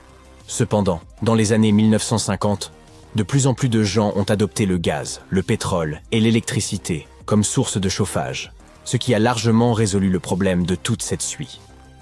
Le propriétaire de Kuttol Products essayait désespérément de sauver son entreprise. Pendant ce temps, sa belle-sœur, qui était institutrice en maternelle, a lu qu'un nettoyant pour papier peint pouvait être utilisé pour fabriquer des décorations. La pâte à modeler traditionnelle était trop difficile à manipuler pour ses élèves. C'est ainsi qu'elle a décidé d'expérimenter avec ce matériau. Et ça a très bien fonctionné. Elle a partagé sa découverte avec ses proches et a proposé un nom pour ce nouveau produit. Play-Doh.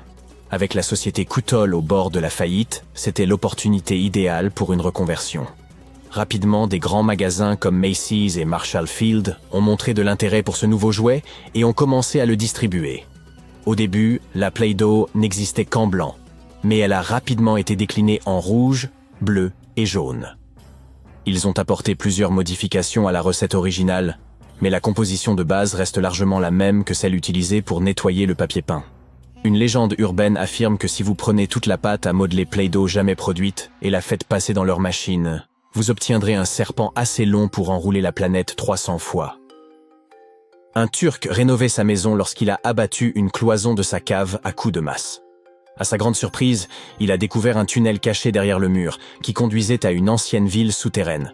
Ce tunnel conduisait vers d'autres passages, des salles et des chambres. Cela s'est avéré être un complexe souterrain entier de 18 étages, dépourvu d'habitants et depuis longtemps abandonné. C'était la cité de Derinkuyu, conçue il y a des milliers d'années pour accueillir jusqu'à 20 000 personnes. Quiconque l'a construite a fait preuve d'une grande maîtrise, car creuser des tunnels dans cette roche tendre présente des risques d'effondrement considérables. Aucun des étages de Derinkuyu ne s'est jamais effondré. La ville était équipée d'un système de ventilation sophistiqué, comprenant plus de 15 000 puits d'aération. Les niveaux supérieurs bénéficièrent de la meilleure ventilation, et étaient réservés aux chambres et aux espaces de vie. Les niveaux inférieurs servaient principalement au stockage, mais comportaient également des oubliettes. Entre les deux se trouvèrent des espaces dédiés au bétail, une école, un couvent et de petites églises. John Martin, un professeur de sylviculture, se promenait une nuit dans une forêt du Wisconsin. Il utilisait une lampe torche à UV pour repérer les lichens, les champignons, les plantes et les grenouilles qui brillent sous cette lumière. Soudain, il a entendu un écureuil volant couiner près d'une mangeoire à oiseaux. Il a braqué sa lampe torche sur l'animal et l'a vu se teinter de rose. Le professeur en a discuté avec son collègue et ils ont décidé d'approfondir leurs recherches. Ils ont examiné les peaux d'écureuils volants conservés dans des musées pour déterminer si cette lueur rose était un phénomène courant. Il s'est avéré que presque tous les spécimens d'écureuils volants qu'ils ont examinés présentaient cette fluorescence. En revanche, les écureuils ordinaires n'en présentaient aucune. D'autres animaux fluorescents, comme les macareux et les caméléons, émettent une lueur bleutée sous la lumière UV. Les seuls autres mammifères avec une fourrure fluorescente sont une vingtaine d'espèces d'opossums. Ils habitent divers écosystèmes et ont des régimes alimentaires différents. La seule chose qu'ils aient en commun avec les écureuils volants est qu'ils sont nocturnes, alors que les autres écureuils préfèrent la lumière du jour. Il est possible que la lueur rose ait une fonction liée à la perception et au repérage nocturne des écureuils volants, surtout dans des environnements froids et enneigés où la lumière UV est plus abondante. Une autre hypothèse est qu'elle pourrait servir de moyen aux écureuils mâles d'attirer des partenaires potentiels. Il est également envisageable qu'il s'agisse d'une forme de mimétisme.